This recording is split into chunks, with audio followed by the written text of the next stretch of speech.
Hola, baby. Man, you got a fan running like you wouldn't believe. Oh, it's All my right, well, fucking laptop. Kyle, we're live. Yeah. Oh! Woo, doggy. All right, hey, what's going on, Movie Meals? We're trying out this live streams kind of stuff. Is it gonna go well? No, but hey, No. it's kind of fun. Man, I got a mess over here. Hey, if you help us get to 2,000, like, subscribe, share, we're gonna give away an awesome Movie Meals hoodie. These things are comfortable as all get out. So Yeah. seriously, go support us. Go like, share, subscribe, all that good stuff. We're back with the podcast, baby. Um, so here we are.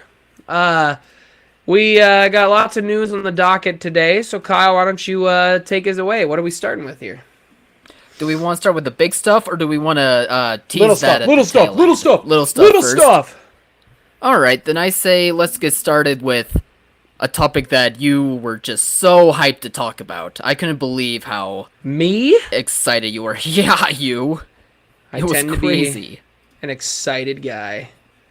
You were so excited that Universal Pictures has been making so much money when movies go to premium video on demand. I think you got this article. You showed this one to me anyway. I believe it was from IndieWire. That's at least where I'm reading it from here. And it's looking like Universal is seeing when it comes to it releasing movies, video on demand after they've been done with their theatrical release. And just in case if people don't know about the rule, I believe that when it comes to their windowing rule, if a movie opens to above 50 million, it stays in theaters exclusively for 30 days. And then if a movie opens less than 50 million, then they play 3 weeks and then they can put it on PVOD.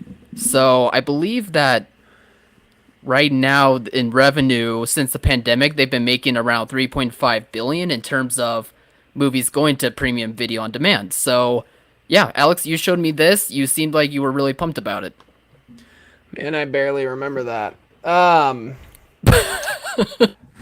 think I think this is actually kind of cool. The movies, that the VOD market is still alive. That's the cool thing. I know it's obviously streaming, and we want movies to be in theaters, but I think it is nice to know that when these big movies that the marketing is working. It's just people are waiting to get to the next stage here. So I think that that's not too bad there. I think that that's a solid little piece of information to know.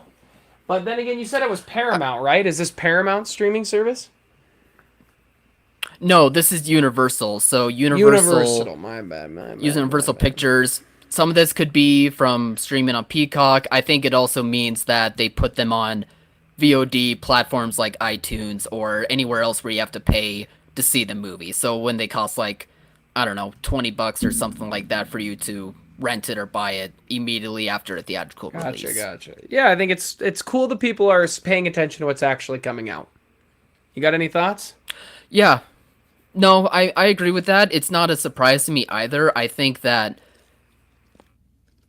straight to streaming or PVOD, it's similar to like the dollar discount movies or the straight to DVD movies, where they just all look the same. They get lost in the abyss. You have no idea what any of these movies are. Maybe you recognize like an actor or two, but otherwise you don't really care. Meanwhile, when a movie goes to theatrical, deep down, even in the subconscious, audiences will either have heard of the movie because it has such a big marketing spending of money towards marketing, but also just with the fact that it is in theaters, and that alone can be the marketing in and of itself. So, in a way, it's kind of similar to when a movie goes from theatrical to physical media. Even if you may not have seen it on or in a theater, you probably would at least rent it or buy the movie because you've heard about it before and you're curious about it. So, it makes a lot of sense to me, like this becoming the case, especially with Universal's theatrical probably being the big benefactor of them getting this much revenue.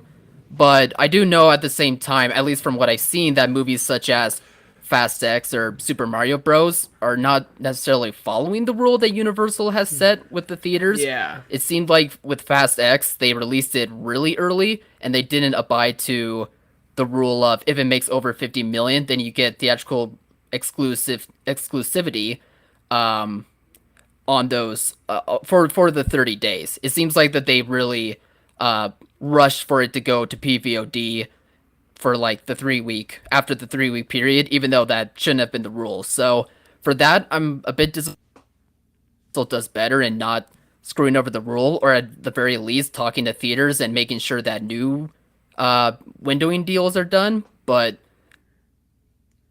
surprised by success that's bringing because theaters matter that much. Yeah. All right. What's next? We talk about Sarah Polley, writer of Women Talking, making a live action Bambi movie. And this did not cause a stir at all. This annoyed me. This stir annoyed me, okay? I'm going to be blatant with you. Yeah? A sellout doesn't exist. A sellout doesn't exist in the terms that most people are thinking. Because most people sit there and they go, my favorite person, this person's sold now. Oh my God, they're working for Disney. They're working for this. They work for this. I can't believe they took a giant bag of money in what they want to be their profession and job and career for the rest of their freaking life. Are you kidding me? If Disney walked up today and said, hey, Al, you want to make a live action Bambi movie? I would say, abso-freaking-lutely, I do. How much you paying? And when they back that dump truck up, she's a great writer. Women Talking was excellently well written. Very curious to see what she'll do with this. I think she can bring a lot of heart to a live action Bambi movie. Do we need a live action Bambi movie? No, but that's not what's up debate here. We're discussing about this woman taking over. So, look, I'm just saying, I think that this is perfectly fine and people need to chill out and they're calling sell out and they're freaking out. Do we need a live action Bambi movie? No. If we're going to get one, do I want it to be good? Yeah. They really don't miss a lot on their live actions, funny enough. Most of them are good to great. So, don't hum me. Name me the misses. Lion King sucks. Name me a really bad miss. It sucks. After that. A miss? I haven't seen most of their Name me a bad. So there you go. So which? I haven't heard. What are you in? I haven't heard. The Little Mermaid was fine. I heard Lady and the Tramp is fair, but no one cares. But it adds on. They pile up after a while. Well, I think the main difference is those are direct to Disney Plus. The marketing is way less. Everything's different, so I don't think even Disney cares as much about that. And isn't Peter Pan a show? I thought it was a show. But no, some of them, I think, when they know and they send it straight to Disney Plus and there's no real marketing campaign, I think it's a little bit different. But some of their big heavy hitters have been solid. Their movie theater ones have been solid. Anyway, what were you saying? I think that the amount of these live makes is what people. I think. I don't know about general law. I think, like, when it comes to film fans and Disney makes it, and like it becomes a tiresome pattern, and people just become uninterested in that pattern. So I think when they hear that level creator into Bambi movie, I could see why they're thinking, really, do we have to do this? Does she really need to do that? Can't there be anything else? But look, the bottom line is that this is just the industry, and this is just the way things are done right now. Unfortunately, even if you win an Academy Award, you're not going to be able to get a passion project or like a project they most desire to make to be made immediately. You still might have to go through the action. I wish that wasn't the case. Where these creators, directors can easily pitch. Studios will say, "We trust you and we'll give you the money," but that's not what they're looking for right now. Right now, they're looking for instant success, and I guess they think that's happening with Bambi somehow. I loved Bambi as a kid, but I was the only one of our age group watching Bambi. Everyone else was watching Dragon Ball, so what are you talking about? It's gonna be a hit now. What? I was the What only was one that as a kid. sentence? No, you were abso-freaking-lutely. What are you talking about? Okay, that's good. I don't know anyone our I- age who has not seen Bambi. What is wrong with you? That's What a those older shot, class. man! I just figured no one What a did. shot! You're Watch it, coming like, on out repeat. swinging. I thought, Just looked me dead in the Look, eye and like, told me I've never been a fan of Bambi. You've never asked.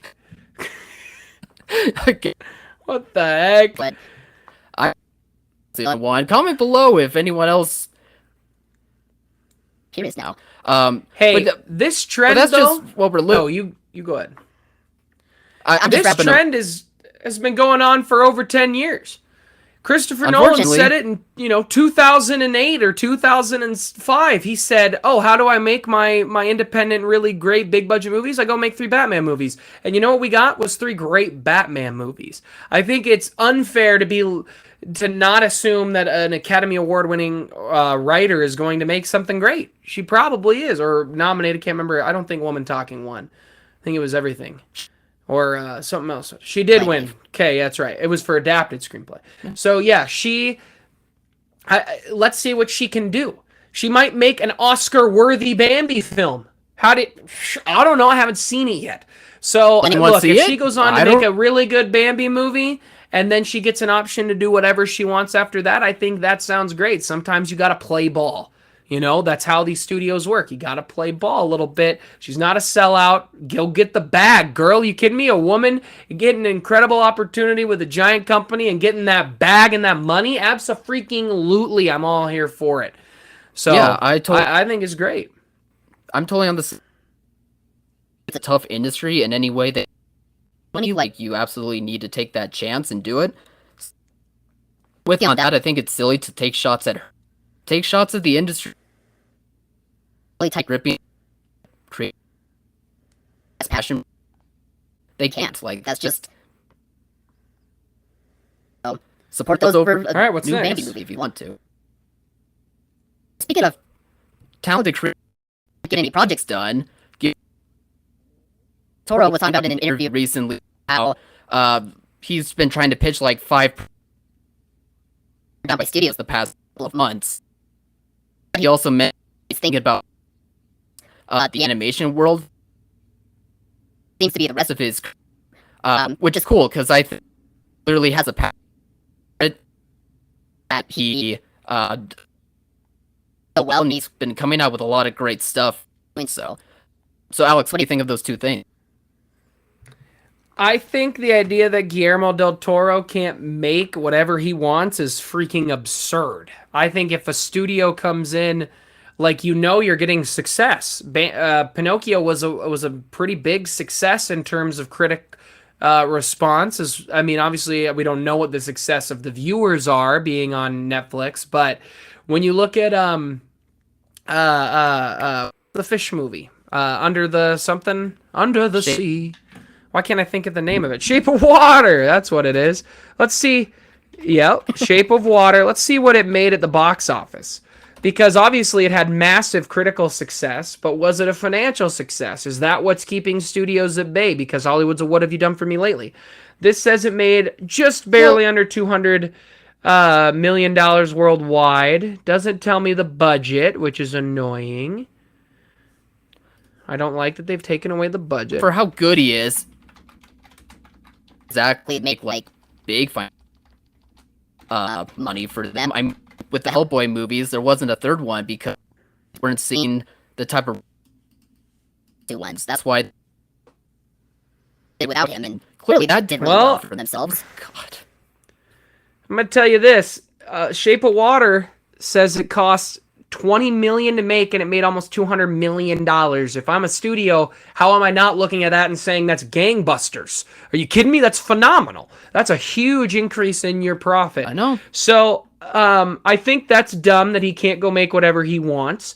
But we also saw that Guillermo del Toro is part of that group with Spielberg and Martin Scorsese, who's keeping the Time Warner classic stuff alive, and they're going to help create and fund things for that. So I think that's helpful in the fact that he wants to make it. I swear I saw Del Toro's name. But I think animation for him sounds awesome. It sounds like that's where his passion is, and I want whatever Guillermo del Toro is sitting there going, this is what I want to do, that's what I want to see, because he makes such brilliant and awesome films. His Pinocchio is the best Pinocchio that's ever been put on screen. It's a film that I clearly have not seen, according to Kyle. Must be in that Bambi group. But I think it's and everybody freaking loves it. I think this is the best version of Pinocchio we've ever gotten. I thought Shape of Water was beautiful. Obviously, we watched Pan's Labyrinth for our movie club we do with a bunch of buddies of ours, and it was. I mean, I freaking love Guillermo del Toro. His Hellboy movies are awesome. He's amazing. What do you think? Well, I think similar to Sarah Polley, that they can't get their That's a big pile of crap. around. Hey, we don't know if Sarah's got passion projects, though. There's no reports about it. Sarah's passion project might be Bambi. Are you kidding me? I'm sure she's got amazing content she wants to make and passion projects, but you never know. You never know. Hey, Jon Favreau talked about how the Jungle Book was a big project that he really wanted to do. You never know. Anyway, go ahead. Sure. Guillermo. Again, it's similar to the Sarah Polley thing. It's just unfortunate for the best creators struggles themselves, because the studios rather would pitch in money works they think works versus like taking things. And I know it's a business, like you can't always take chances on things. Sometimes close to it can be frustrating for these people who are they want made done. At least he is finding success and freedom for himself when it comes to animation by the sounds of it. So live action or not, whatever he wants. So 100%. and please keep is like give major support animation, because as much right about the latest animated project like Spider-Verse, for example, there's still people out there that stupid dumb. Speaking of, just because this is the medium, this is what we could talk about. I was watching Indiana Jones: The Last Crusade last night, having a wonderful freaking time, as you do, and I decided to go look at the Rotten Tomatoes scores because I was curious, and I was clicking and I was just kind of scrolling through. It has like an 86 or an 87, which is far freaking too low, but I was looking and I found one negative review, and I read this review and I was like, this review is horrible. Like, did they watch the film? Like, some of the stuff they're saying was blatantly, like, you clearly are contrarian. So I clicked on it, and it is a review from when the movie came out, and Rotten Tomatoes had the scan of the newspaper that the review was in at the time, and I thought that was incredibly interesting. I didn't know Rotten Tomatoes did that, because I haven't gone and looked at reviews in quite a while, and I haven't looked at older movie reviews in a long time. And it just reminds me how people had complaints back then, but it was only in the newspaper, and only 20 people read them. And now everyone sees everything all the time, and everything's something to complain about. Anyway, I thought that was really interesting that they do that, and they scan and put the old actual articles. So you can go see, he was also in the dumbest magazine I've ever seen in my life. Why the heck is this guy on Rotten Tomatoes? But anyway, what's the next story on the docket? Warner Bros. No. Possibly HBO. I don't want to. I'm tired. I'm tired of Warner Bros. Stuff. I don't care anymore, but we gotta talk about it. That's how I feel with everything WB's got going on. Almost lost my cool. Anyway. Yeah, dude. Almost. And anyway, there are negotiations to license a package of HBO titles to Netflix. Yeah, man. So this actually, how this doesn't surprise me. No, it doesn't. This doesn't surprise me. This doesn't surprise me, and to be honest, I don't think this is exhausting as other things that have happened, because HBO and Warner Brothers have already been, well, not HBO, but Warner Brothers has already been doing this the whole time. They made a big deal about how Harry Potter was going to be on their platform, and then within a month it was gone.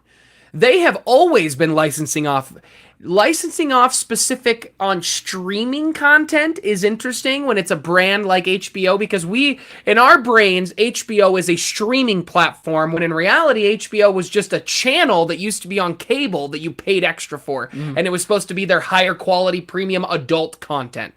That's what you would pay HBO for and stuff.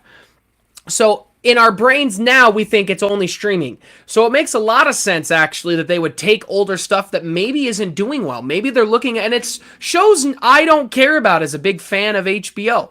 Like Ballers and all these shows that I know have cult followings and fan bases, but I'm not one of them. And it's like, okay, this makes sense. They're probably looking at the analytics. They're seeing that these shows are not popular on their platform, and they're looking over at Netflix and going, oh, Ballers is...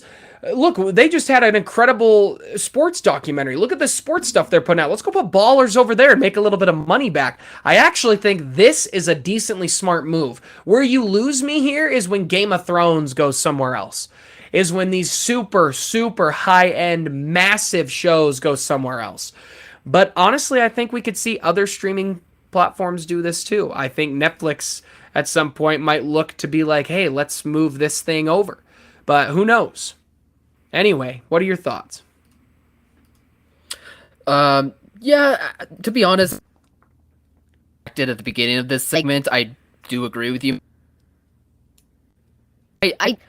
For myself, I do like the idea of HBO stuff. And, well, I guess Max now, but only in the realm. I always consider them to be such a prestige form of television that the only place where you can find is. But if they are looking at the scene like lesser shows and they think they can license them off way whatever bad that they're in, which is stuff that we're hearing like they are in that. Yeah. Apparently that's the case. A lot of debt. So is everybody apparently. I don't know, maybe well streaming work. But anyway, like I'm just gonna dollars in debt. Yeah. Keep echoing. Said if it's the lesser stuff, and not it was lesser than, I'm not mean to say that, but in the numbers in, and you could probably play it safe and do obviously, you know, the big hitters. That would just be silly. You know, a little conflicting, but I get it. But also, like, I had a complete incredible point and I lost it. Think, Alberto, think. Al, think.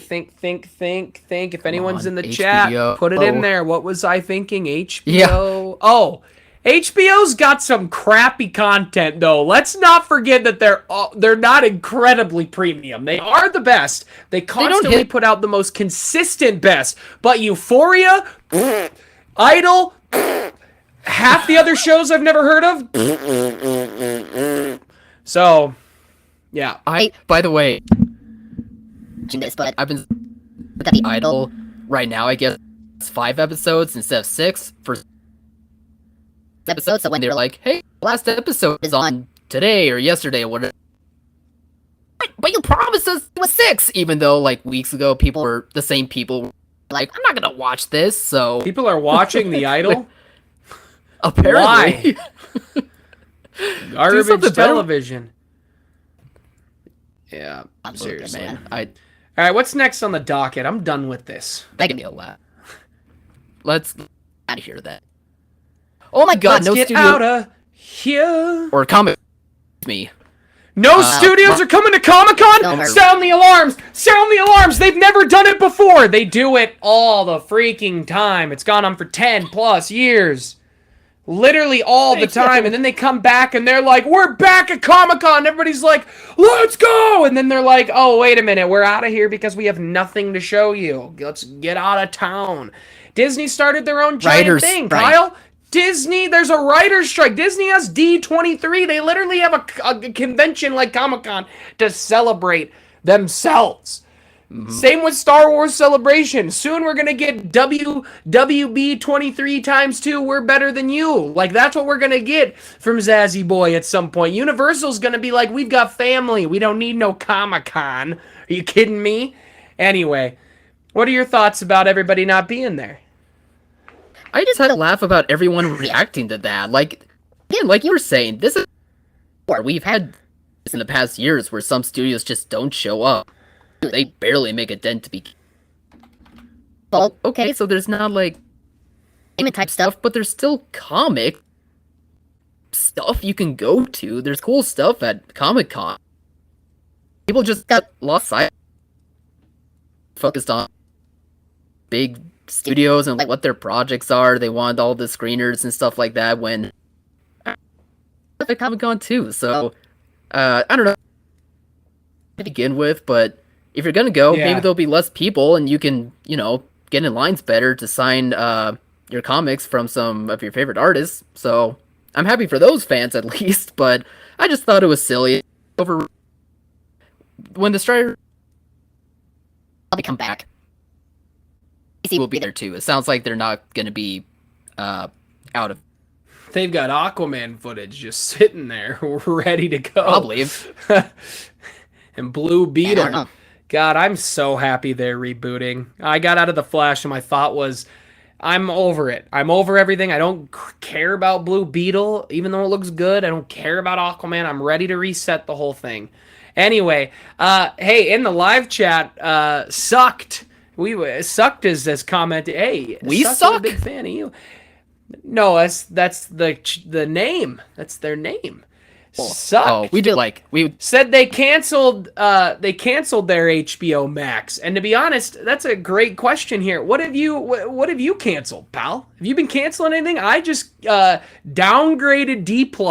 I went from no ads to ads because I'm never on it anymore. And then I was like, because I'm gonna be on it a little bit. And then I'm getting rid of Apple. I tossed Apple out the door because I got 1 month. I'm going to binge a couple shows real quick in this month I got left, and then I'll come back when they got something else big I want. But are you cycling through anything here or cancel anything? I think I'm soon. I'm tight on money, so I think I'm going to be out. That's fair. Downgrade Disney Plus. I'll see how much like the Hulu Disney Plus bundle is now, see if it's cheaper than what I'm paying for with those two. Hulu will be next. I don't really watch too much. Excellent. Maybe I know, and you act like you led the charge. Get on my train here, pal. You kidding me? I'll be on in a minute. I'll be on. Hulu, I'm keeping because I get it with Spotify. I get a Spotify Hulu student discount. Not a student anymore. Hopefully Spotify you're now watching. D+, big fans Secret of the Invasion. Show. I always been watching Indiana Jones on it. So there's a few shows on Apple I'm going to try to get through real quick. I was going to try to get through that show you talked about, but I really want to get through Silo. I hear Silo is freaking phenomenal, and I'm very excited to watch it, especially before seeing our girl Rebecca Ferguson in Mission Impossible. She's in that. I hear it's amazing. People have been buzzing about it. I just finished Yellow Jackets, phenomenal. Amazon Prime I don't pay for, I borrow like a genius. But yeah, and Warrior should be on HBO any freaking day. Might be tonight. I'm so excited. Holy moly, let's freaking go. I just remembered that. I wrote it down. I'm gonna double check that right now. To get back and watch Warrior and then seriously. Warrior is so freaking good. Warrior is tomorrow. Let's get it. Let's get it. Anyway, all right, what's next on the docket here? Actually, no, I lied. I was about to say the Big Can we get into the with big the news? Superman. Oh. What about the Batman? What about Batman? Talk about Batman Brave and the Bold. Andy Muschietti is supposed to be doing it. The Flash Man himself. Yep. What else has big boy Andy done? He did It, didn't he? Yeah, he did both the It movies and oh shoot, I forget what he did before that. He had a horror film that was Mama. Mama was a horror film that was pretty well received that got him there. I'm a big fan of Andy Muschietti. I think him getting his opportunity to really get the great. I know he executive produced Lock and Key as well, which is a really, really popular show.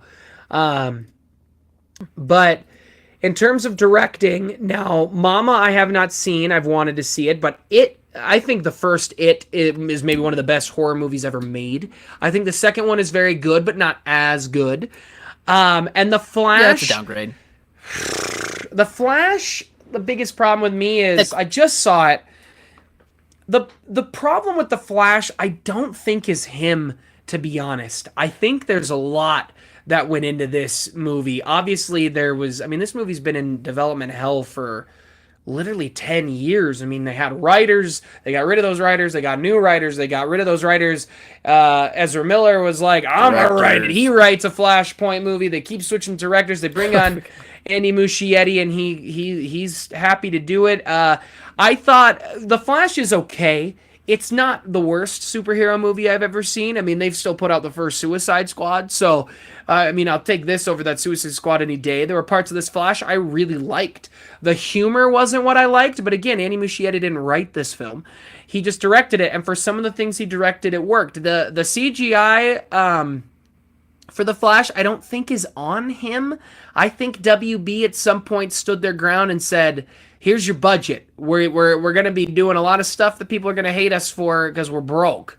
So, but him doing The Brave and the Bold, I think is interesting. I think a horror director's take on Batman is a really cool take.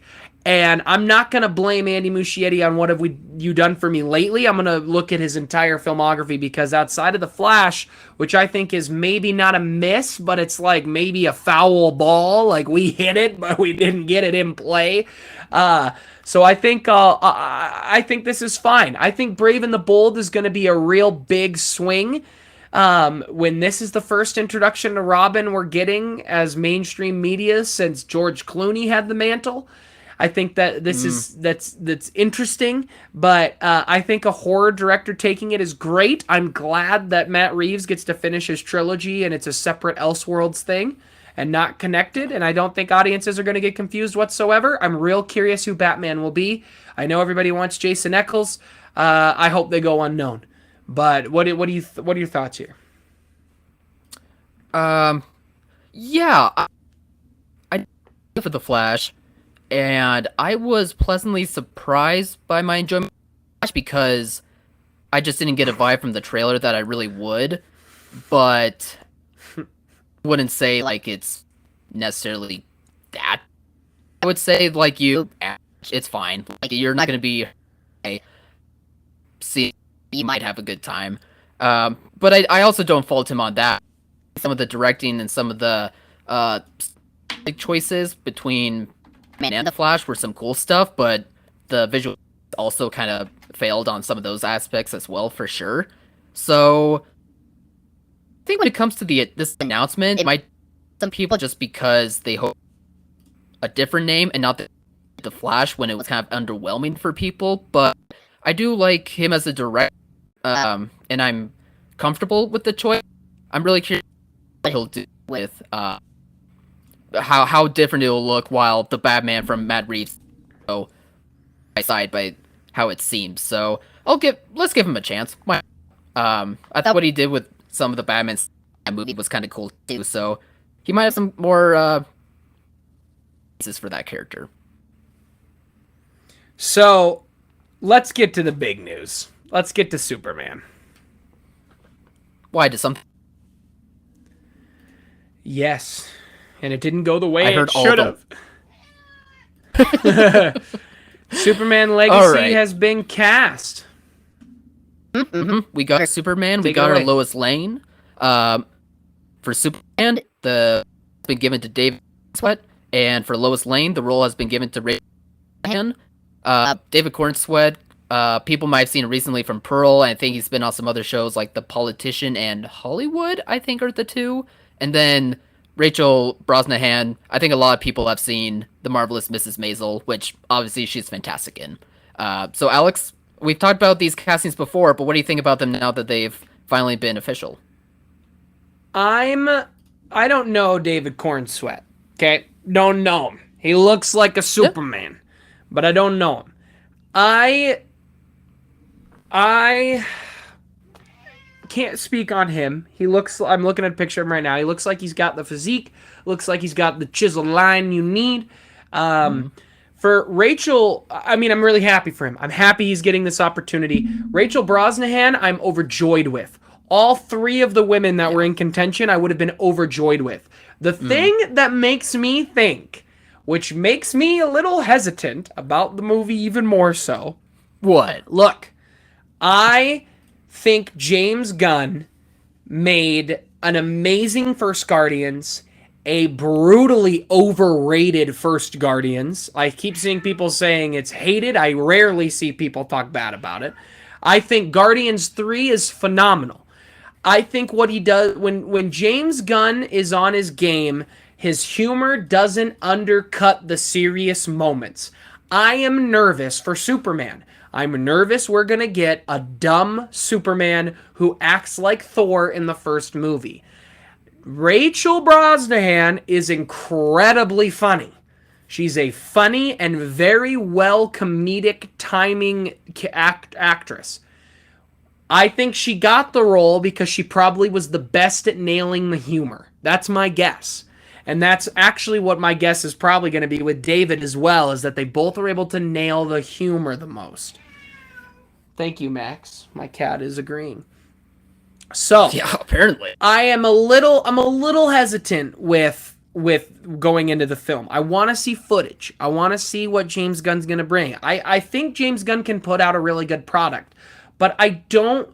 Look, Superman isn't a funny character. He never really has been. He's not Spider-Man. He's not quippy. He's not... Stop. Superman's almost always the straight man. Sure, but he's almost always the straight man. He's the butt of the joke, usually. In the Justice League, all of that. Clark is. I'm talking about Superman. Kal-El, if you will. Look, I'm not saying he's not funny, but when I think of the character of Superman, I don't think humor.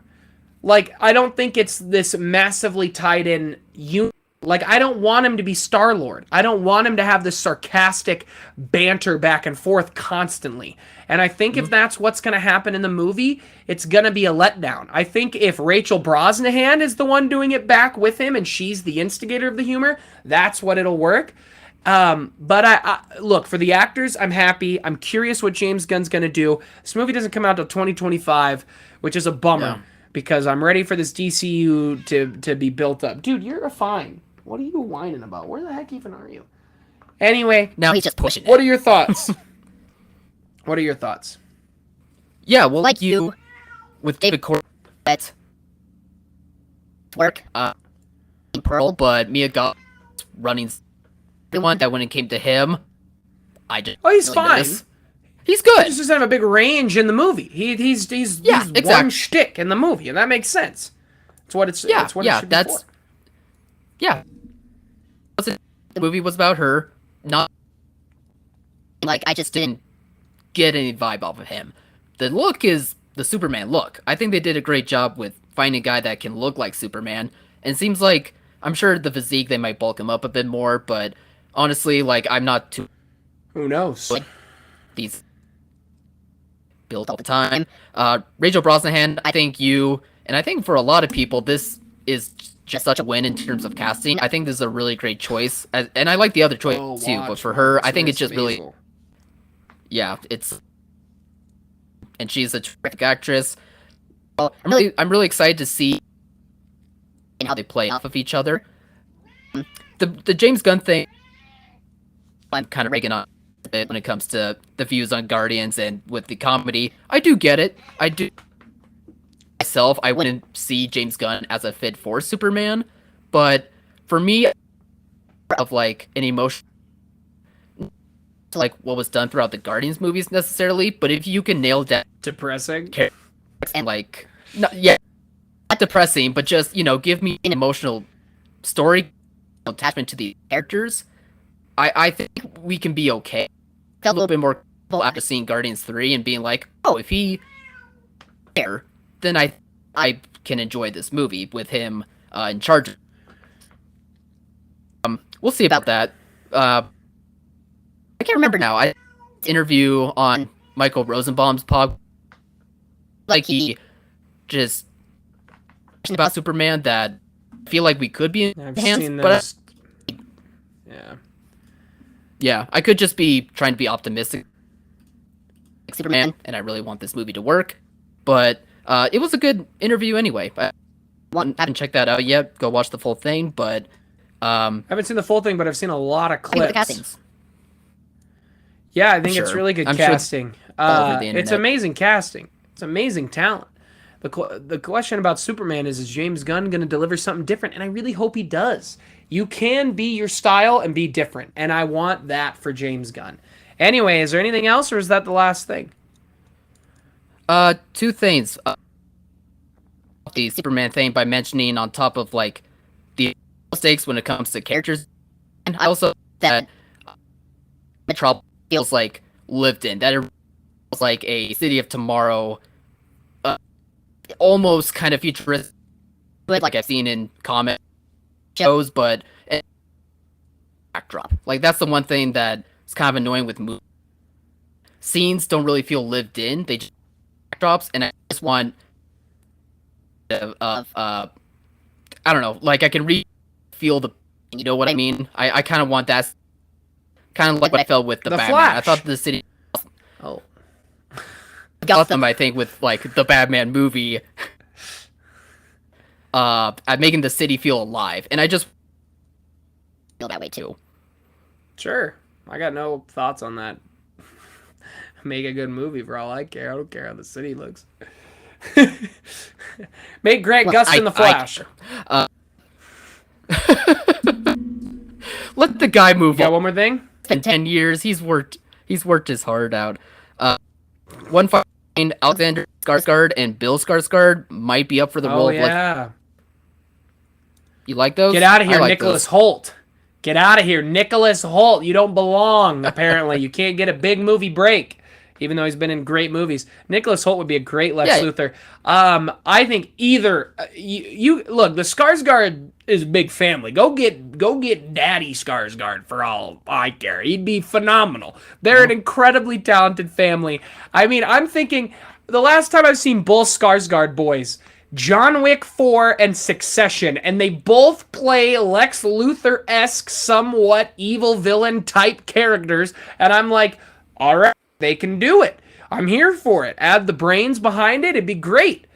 Jesse Eisenberg didn't get a fair shot, I think, at Lex Luthor. I think he would have been good with the hands of a better story and a better director. And I like Zack Snyder, but I think a better story and better director, he would have come across a little stronger. But I think either of those two would be great picks for Lex Luthor. And I think those two both want it. I think the opportunity to really make Lex Luthor like the villain he could be again, because we haven't seen it since the 80s Superman or whatever. I think they would be chomping at the bit for that. Yeah, What are your thoughts? as long actor of Lex Luthor is able to kind of a threatening presence Shaved head.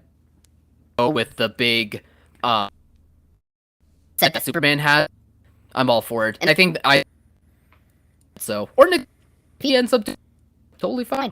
I like all those choices. True. All right. Is that it? I think we got it, man. All right, guys, we're out of here. Comment below, let us know. Remember to like, subscribe, and share, and we're going to give out a big fancy hoodie, so go do all that. And as always, thanks for watching, Mom.